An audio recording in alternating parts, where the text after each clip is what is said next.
Right then, welcome back. Today, well, something a bit different. I've just about got my CB 1000R where I want it. And I'm out test riding a Yamaha Tracer 9 GT. Now, I wasn't looking to swap, I wasn't looking to change, I wasn't looking to do anything. I just read a few reviews and thought, well, my local dealer's a Yamaha dealer. I'll pop down, I'll have a look and see what all the fuss is about. And I've been on it for about, well, what time are we now? 12:30-ish? No. Yeah, 12:30. I've been on it for about half an hour and, oh, it's good. Oh, it's very, very, very, the screen's not good, the screen's rubbish, but I kind of knew to expect that. Oh, it's good. It is really, really good. I was prepared to be disappointed, and I am not.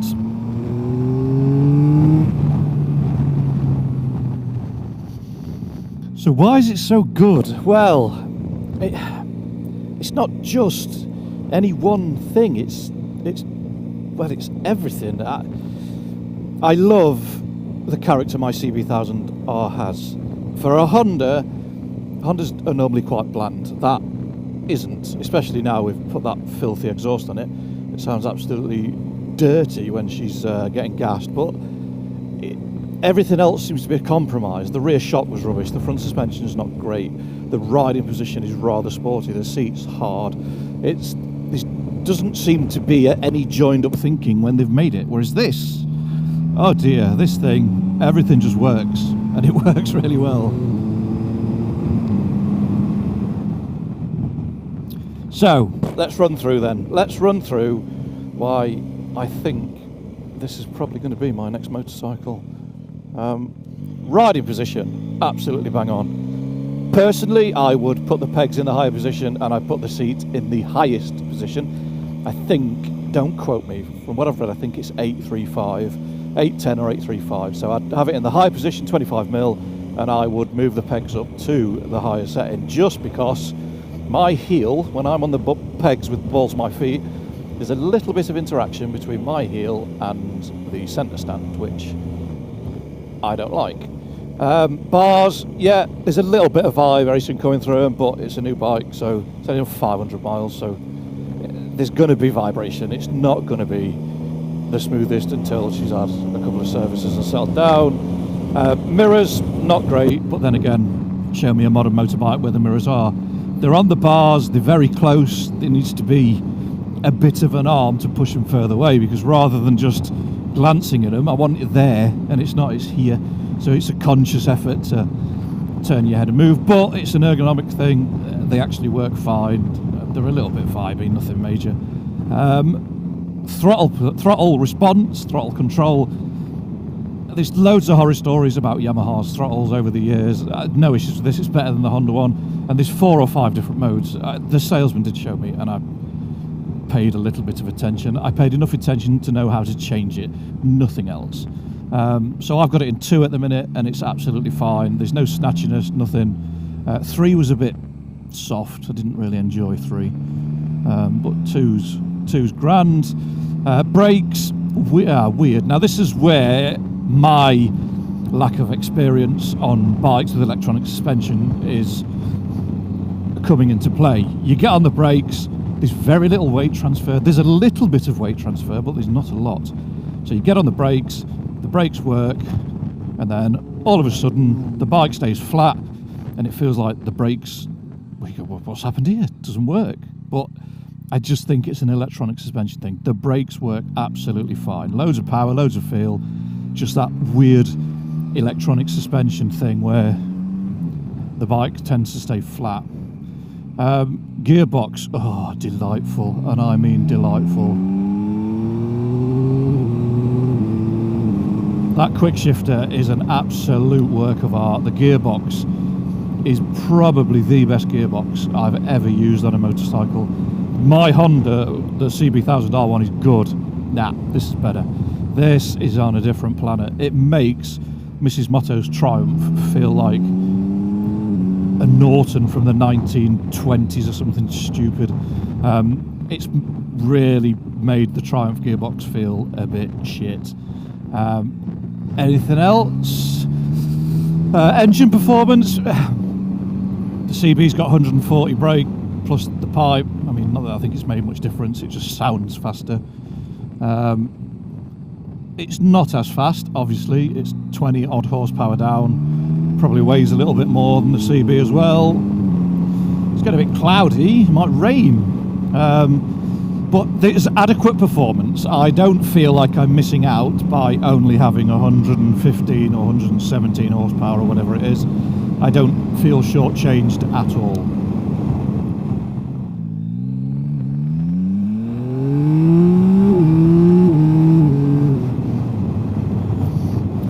I mean, that's naught to jail in not a lot of time. Cruise control.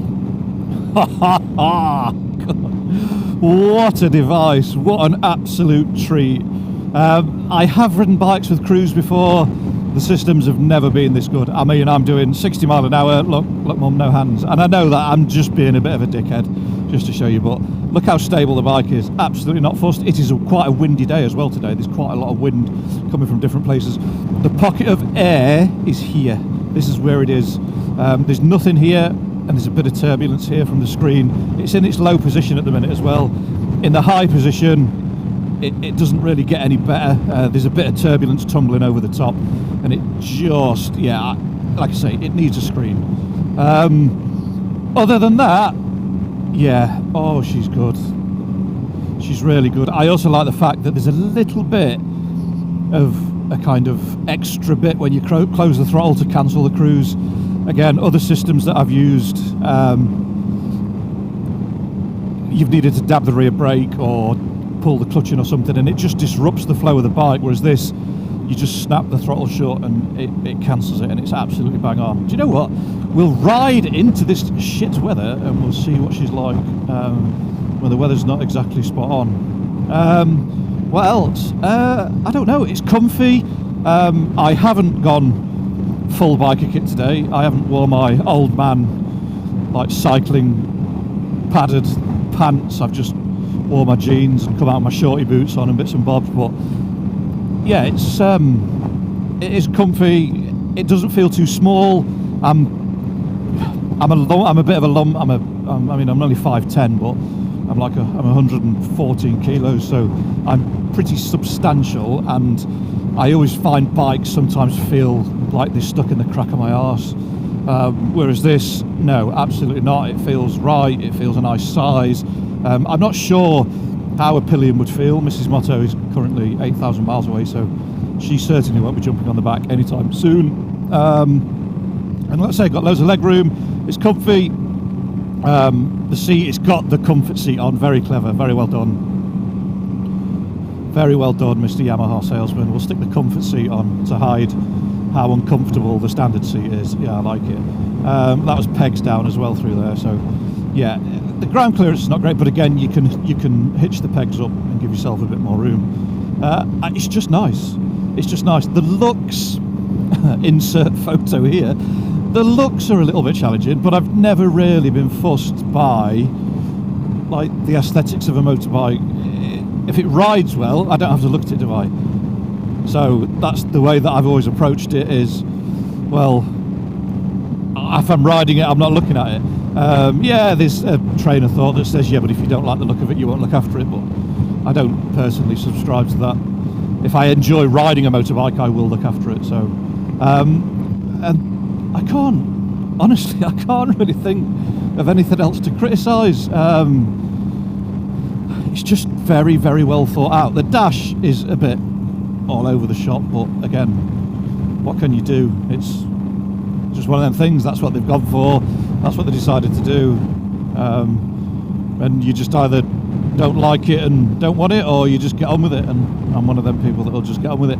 Speed's clear, gear selection's clear, revs, well, it's not exactly a bright day today, and sometimes you're like, well, what are the revs? The engine, it's not done many miles, like I say, so it feels a bit tight. It doesn't really want to rev cleanly right round to the red line, but again, it's something that if you bought one, you'd probably break it in nicely. This is a demo, so it might have been abused a little bit by less than mechanical sympathetic customers. So, but yeah, it's just nice. The levers need tipping down. They're like a bike from Halfords. They are a little bit upright. They need to be just tipped down a little bit, just maybe 10-15 degrees, just so you're not having to climb over the top of the levers to get to them. Switch gear's nice. Indicator, it's a proper indicator switch. It is raining. I really didn't want to go out in the rain, but I guess I don't really have much choice. Yeah, the indicator switch, proper indicator switch, mechanical button, none of these micro switches that people have got. So yeah, other than the fact we're now getting piss wet through, so far so good. So we had a little stop, found somewhere where it wasn't raining and pulled over, and I've moved the seat into the high position. It wasn't particularly difficult. There was a little rubber grommet in the front of the tank that I couldn't work out what it was doing, but it turns out you don't need it when the seat's in the high position. So 10 times better, loads better. I'm sat in the edge of the bubble of air coming over the screen now rather than underneath it, so my head's not giving it all big ones, so I've got less of a headache, which I was quite surprised at a constant 62 miles an hour on a nice open A road that it gave me a headache within about 3 minutes. But yeah, other than that, do you know what? I don't like riding bikes in the rain. I'm not that I can't. Let's not tar my riding ability with that brush. But I just don't like it. I don't ride motorbikes to go out and get drenched. I ride motorbikes to go and have fun, get the tyres all the way at the edge, have a bit of a blast, within reason, obviously. But no, even in the rain, it's just a nice bike to be on.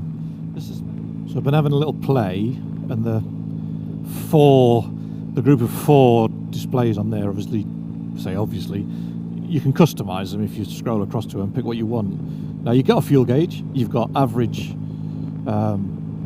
fuel consumption, you've got instant fuel consumption, and you've got total fuel consumption. So if the bike knows all those figures, why is there not a trip computer for range? Why doesn't it tell you you've got this many miles left in the tank?